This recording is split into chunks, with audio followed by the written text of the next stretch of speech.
दोस्तों, अगर एप्पल की बात की जाए तो अच्छी सेहत के लिए इससे बेहतरीन फ्रूट दुनिया में और कोई नहीं हो सकता। वैसे तो नॉर्मली सेब इस तरह के होते हैं और इनकी शेप बिल्कुल एक जैसी ही होती है, लेकिन क्या आपने कभी स्क्वायर शेप का एप्पल देखा है? दोस्तों, ये जो यूनिक सेब आप देख रहे हैं, इसे जापान में उगाया जाता है।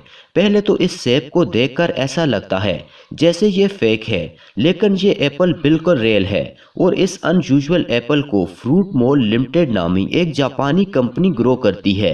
ये फ्रूट बिल्कुल ऑर्गेनिक तरीके से उगाया जाता है।